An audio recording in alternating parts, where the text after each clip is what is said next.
Margaret Chen's hand trembled as she stared at the ATM screen.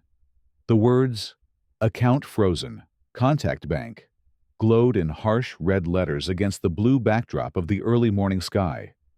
She pressed the buttons again, convinced there had been some mistake. The machine churned, whirred, and delivered the same devastating message.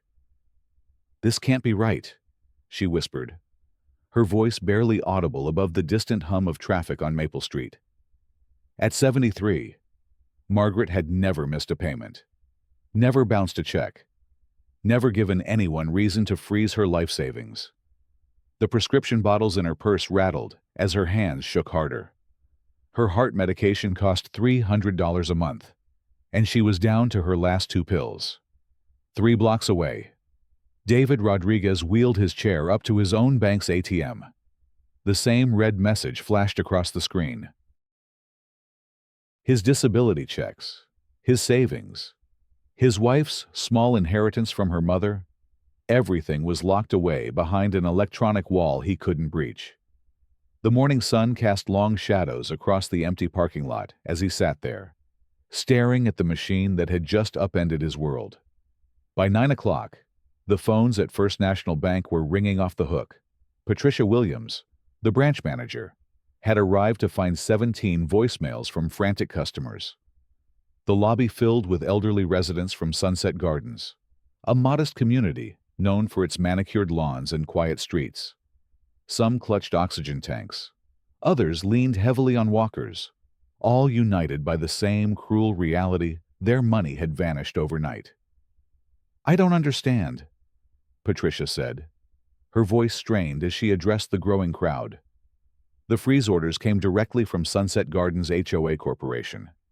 They claim it's for a security review of all resident accounts. The mention of HOA Corporation sent a chill through the room.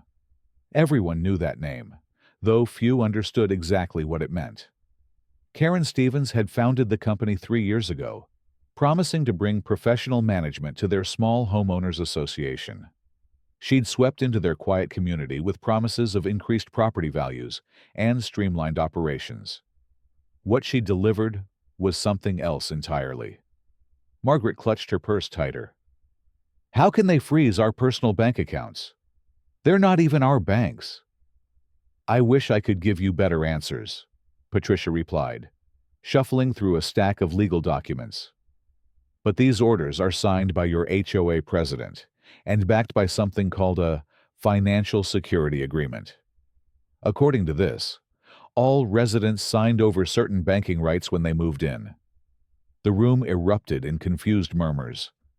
Nobody remembered signing anything that would give their HOA access to their personal finances.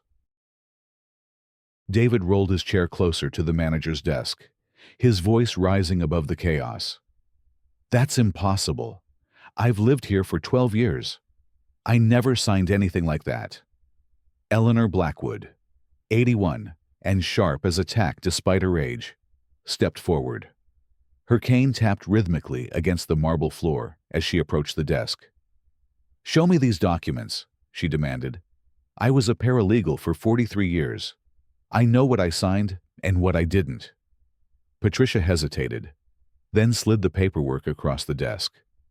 Eleanor's eyes moved quickly across the pages, her expression growing darker with each line. The silence stretched uncomfortably as she read. The only sounds the shuffling of papers and the labored breathing of the elderly residents crowded around her. "This is forgery," Eleanor announced, her voice cutting through the tension like a blade. "These signatures don't match the ones on file." "Look here." She pointed to a signature that read, "David Rodriguez" in flowing script. "David, you've had arthritis for years. You couldn't write like this if you tried." David wheeled closer to examine the signature. His face went pale. "That's not my handwriting. I haven't been able to write in cursive since my accident 5 years ago." The revelation hit the room like a physical blow. One by one, residents examined their supposed signatures, each discovery more damning than the last.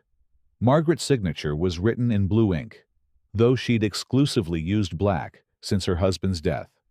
Tom Peterson's signature included a middle initial he'd never used in his life. The evidence was mounting, and it all pointed to one inescapable conclusion: someone had systematically forged their names to steal their money. By noon, the lobby had transformed into an impromptu war room. Eleanor had taken charge, her legal training kicking in as she organized the confused and frightened residents. She'd already made 3 phone calls, one to the police, one to the state attorney general's office, and one to her nephew, a lawyer in the city. "Listen to me, everyone," Eleanor commanded from behind the manager's desk, which Patricia had graciously surrendered. "This is organized crime, plain and simple. They've systematically targeted the most vulnerable members of our community: seniors, disabled residents, people on fixed incomes. This isn't some clerical error. This is theft on a massive scale." The weight of her words settled over the room like a shroud. Margaret found herself thinking about her late husband, how he'd always handled their finances, how lost she'd felt when he died. They'd chosen Sunset Gardens specifically because it felt safe, because the HOA promised to look after residents who couldn't look after themselves. Now that trust had been weaponized against them. David's phone buzzed with a text from his daughter in Seattle. "Dad, I just tried to send you money for groceries. The transfer was rejected. What's going on?" He stared at the screen, trying to figure out how to explain that his home, his supposed sanctuary, had become a prison where even his own family couldn't reach him. The afternoon brought more revelations. Tom Peterson discovered that his Medicare supplement payments had been canceled due to insufficient funds. Sarah Martinez learned that her automatic rent payment had failed, triggering a late fee that she couldn't pay because her account was frozen. The domino effect was spreading, each frozen account creating new problems, new crises, new victims. Eleanor's nephew, Michael Blackwood, arrived at 4 o'clock with a briefcase full of legal documents and an expression that suggested he'd seen cases like this before. He was a tall, lean man in his 40s, with prematurely gray hair and the kind of sharp eyes that missed nothing. He'd driven 3 hours from the city after his aunt's call, and his presence immediately changed the dynamic in the room. "I need to see everything," he announced, settling into a chair that Patricia had brought from the back office. "Bank statements, HOA documents, correspondence, everything. And I need to understand exactly how this HOA corporation operates." What he found in the next 2 hours would later be described by prosecutors as one of the most systematic cases of elder financial abuse in state history.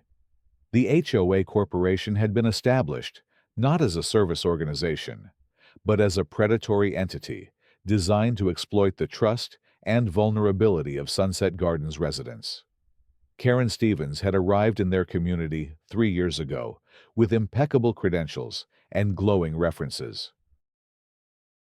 She'd volunteered to modernize their small, volunteer-run HOA, promising efficiency and professional management. What she'd actually done was create a complex web of shell companies and fraudulent agreements designed to siphon money from the people she was supposed to protect. The forged financial security agreements were just the beginning. Michael's investigation revealed that the HOA Corporation had been systematically billing residents for non-existent services, charging illegal fees, and using their positions of trust to gain access to personal financial information. They'd even set up fake emergency assessment programs, claiming urgent repairs were needed while pocketing the money. The sophistication of this operation is staggering, Michael explained to the assembled residents. They've been planning this for years. The account freezes aren't random. They're timed to coincide with major expense periods. They know when your property taxes are due, when your insurance premiums are scheduled, when your medications need refilling. They've deliberately created a crisis to extract more money. Margaret felt sick. How much money are we talking about? Based on what I've seen so far, We're looking at theft in the high hundreds of thousands, possibly over $1 million when you factor in the fake assessments and fraudulent fees they've been collecting." The room fell silent. For residents living on Social Security and small pensions, the numbers were almost incomprehensible. But the human cost was all too real. Margaret's heart medication, David's disability accommodation fund, Tom's retirement savings, all of it was gone, diverted into accounts controlled by people who'd promised to protect their interests. That evening, Eleanor called an emergency meeting in the community center. Word had spread throughout Sunset Gardens, and residents who hadn't been directly affected by the account freezes were beginning to understand the scope of the problem. The room filled with angry voices and frightened faces as the reality of their situation sank in. Karen Stevens arrived at 7 o'clock sharp, flanked by two men in expensive suits who introduced themselves as HOA Corporation legal representatives. She was a woman in her early 50s, with perfectly styled blonde hair and a smile that never quite reached her eyes. Her presence had always made residents uncomfortable, but now her very appearance seemed predatory. "I understand there's been some confusion about our new security protocols," she began, her voice smooth and confident. "Let me assure everyone that these measures are temporary and designed to protect your assets during a comprehensive review of our financial systems." Eleanor stood up slowly, her cane tapping against the floor. "Cut the act, Karen. We know about the forged signatures. We know about the fake agreements. We know you've been stealing from us." For the first time, Karen's composed facade cracked, her smile faltered, and something cold flickered in her eyes. "That's a serious accusation. Mrs. Blackwood, I hope you have proof to back up such inflammatory claims." "Oh, we have proof," Eleanor replied, pulling out a thick folder of documents. "We have bank records showing money being diverted to accounts you control. We have handwriting analysis of the forged signatures. We have evidence of services billed but never performed. Would you like me to continue?" The silence that followed was broken by David's voice, stronger and more determined than anyone had heard it since his accident. "You targeted us because you thought we were weak. You thought we couldn't fight back. You were wrong." Karen's lawyers exchanged glances, and one of them leaned forward. "Mrs.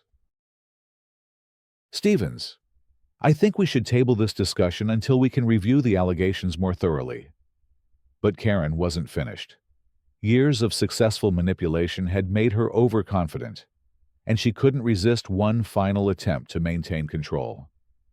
"You people don't understand how expensive it is to run a proper HOA.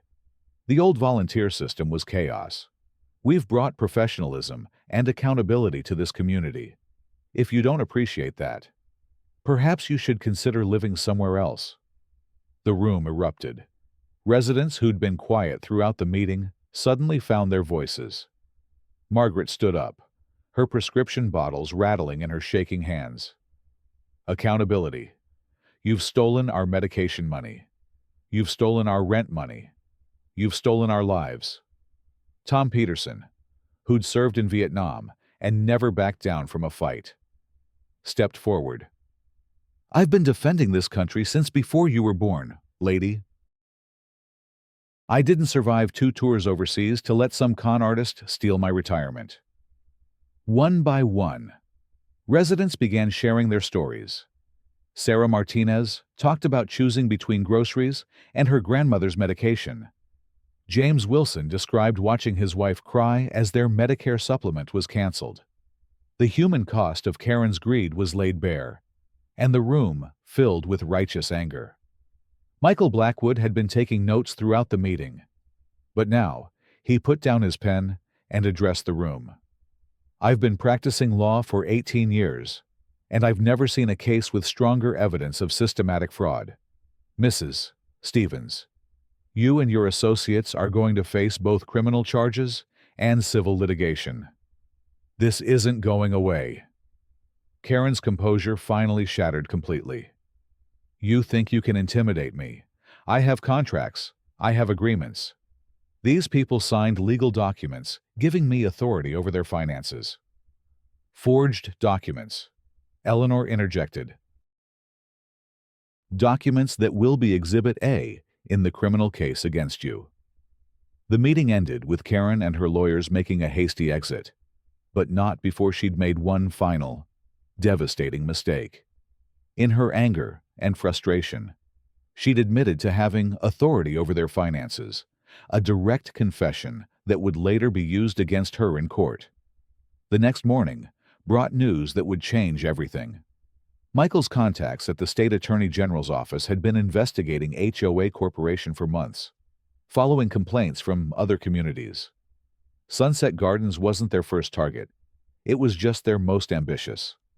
The investigation had uncovered a network of fraudulent HOA management companies operating across 3 states, all connected to Karen Stevens and her associates. By noon, federal agents were executing search warrants at HOA Corporation's offices. They seized computers, filing cabinets, and boxes of documents. They froze the company's bank accounts and issued arrest warrants for Karen Stevens and her top associates. The local news trucks arrived in the afternoon, their cameras capturing the dramatic scene as Karen was led away in handcuffs. The arrests were just the beginning. Within days, Michael had filed a massive class-action lawsuit on behalf of all affected residents. The suit demanded not only the return of stolen funds, but also punitive damages for the emotional distress and financial hardship caused by the fraud. The case would eventually become a landmark in elder abuse law, setting precedents for how communities could protect themselves from predatory management companies. But the legal victories, important as they were, couldn't undo the immediate suffering. Margaret was still rationing her heart medication. David was still unable to pay for his necessary medical equipment. Tom was still facing late fees and penalties that threatened his housing. The frozen accounts remained frozen while the legal process played out. That's when the true character of Sunset Gardens revealed itself. Eleanor organized a community support fund, with residents pooling resources to help those in the most desperate situations. Sarah Martinez, who worked part-time at the local grocery store, convinced her manager to extend credit to affected residents. The neighborhood's younger families, who'd initially been spared from the account freezes, organized fundraisers and meal delivery programs. Margaret found herself overwhelmed by the kindness of neighbors she'd barely known. When she mentioned her medication shortage at the support group Eleanor had organized, 3 different residents offered to help. Tom Peterson, despite his own financial struggles, insisted on driving her to the pharmacy and covering her prescription costs until her accounts were restored. "We look out for each other here," Tom said as they sat in the pharmacy parking lot, waiting for her prescription. That's what communities do. That's what Karen Stevens never understood. The investigation continued to unfold like a complex puzzle, each piece revealing new depths of corruption. Federal agents discovered that Karen had been using sophisticated identity theft techniques to gain access to residents' personal information. She'd hired private investigators to research their financial backgrounds, targeting those with the most savings and the least family support. The fake emergency assessments had been particularly cruel. Karen had hired actors to pose as contractors, creating elaborate presentations about urgent repairs that were never actually needed. She'd shown residents photographs of foundation damage from other buildings, claiming their homes were at risk of collapse. The fear and urgency she'd created had convinced many residents to drain their savings accounts to pay for non-existent repairs. 3 months after the arrests, the first major breakthrough came. A federal judge ordered the immediate release of all frozen funds, ruling that the financial security agreements were fraudulent and had no legal standing. The news spread through Sunset Gardens like wildfire, and residents gathered in the community center to celebrate the first real victory in their fight for justice. Margaret cried when she saw her account balance restored, not just because her money was back, but because she'd learned something about herself and her community that she'd never understood before. She wasn't alone. She wasn't helpless. She was part of something bigger, something stronger than any individual predator could destroy. The trials began 6 months later, with Karen Stevens facing charges of wire fraud, identity theft, elder abuse, and racketeering. The prosecution's case was overwhelming, built on thousands of documents seized from HOA Corporation and testimony from dozens of victims. The defense tried to argue that Karen had been providing legitimate services, but the evidence of systematic fraud was undeniable. Eleanor testified on the second day of the trial, her voice strong and clear as she described the impact of Karen's crimes on their community. "She didn't just steal our money," Eleanor told the jury. "She stole our sense of security, our trust in the people who were supposed to protect us. She turned our home into a place of fear and uncertainty." David's testimony was equally powerful. Rolling his wheelchair up to the witness stand, he described how the account freeze had threatened his ability to maintain his independence. "I fought for 2 years to get the modifications I needed to live on my own after my accident. In one day, she nearly destroyed everything I'd worked for." The jury deliberated for less than 4 hours. Karen Stevens was convicted on all charges, sentenced to 12 years in federal prison, and ordered to pay full restitution to her victims. Her associates received sentences ranging from 3 to 8 years. The HOA Corporation was dissolved, its assets distributed to the communities it had victimized. But the real victory wasn't in the courtroom. It was in the transformation of Sunset Gardens itself. The crisis had forced neighbors to truly know each other, to understand their shared vulnerabilities and their collective strength. The new HOA, managed by a board of elected residents with rigorous oversight procedures, became a model for other communities facing similar challenges. Eleanor was elected the first president of the reformed HOA, though she insisted that all major decisions be made by community vote. Tom Peterson became the security coordinator, using his military experience to develop protocols for protecting residents from future scams. David started a support group for disabled residents, ensuring that their needs were never again overlooked or exploited. Margaret found herself in an unexpected role as well. Her experience with the medication crisis had opened her eyes to the struggles of other residents with chronic health conditions. She organized a prescription assistance program, negotiating with local pharmacies for better prices, and helping residents navigate the complex world of Medicare and insurance coverage. A year after the arrests, Sunset Gardens hosted its first annual Community Strength Celebration. The event was part block party, part memorial service for the trust that had been lost, and part celebration of the resilience that had been found. Local news stations covered the event, focusing on how a community had come together to defeat a sophisticated criminal enterprise.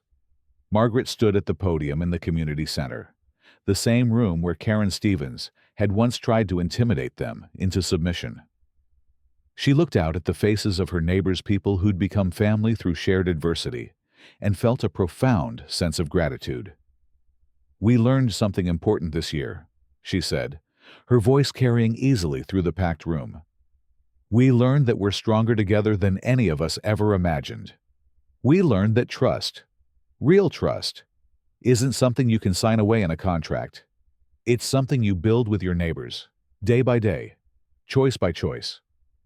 The applause was thunderous. But Margaret wasn't finished. "Karen Stevens thought she could target us because we were old, because we were vulnerable, because we were isolated. She was wrong about all of those things. We're not isolated. We're not vulnerable. And yes, we may be getting older, but we're also getting wiser." The celebration continued late into the evening, with residents sharing stories of how they'd supported each other through the crisis. There were tears and laughter, anger and forgiveness, but mostly There was a deep sense of connection that hadn't existed before Karen Stevens had tried to destroy them. As the evening wound down, Eleanor found herself sitting with Michael, who'd become not just their lawyer, but a friend to the entire community. "Do you think we'll ever really trust again?" she asked him. "You already do," he replied, gesturing to the room full of neighbors cleaning up together, helping each other, taking care of their shared space. "Look around you. This is what trust looks like. Not the naive trust that Karen exploited, but the earned trust that comes from facing adversity together." The story of Sunset Gardens became a cautionary tale that spread far beyond their small community. Michael wrote extensively about the case, helping other lawyers recognize the warning signs of HOA fraud. Eleanor became a sought-after speaker at senior centers and community organizations, sharing strategies for protecting vulnerable residents from predatory schemes. But perhaps the most important legacy was the quiet one, the way residents continued to look out for each other long after the crisis had passed. Margaret still checked on her neighbors' medication needs. Tom still walked the community each evening, not looking for trouble, but making sure everyone felt safe. David still ran his support group, which had expanded to include residents from neighboring communities. The frozen accounts had been restored, the criminals had been punished, and the community had been transformed. But the deepest change was in the hearts of the residents themselves. They'd learned that their greatest asset wasn't their bank accounts or their property values. It was their connection to each other, their willingness to stand together when threatened, and their commitment to protecting the most vulnerable among them.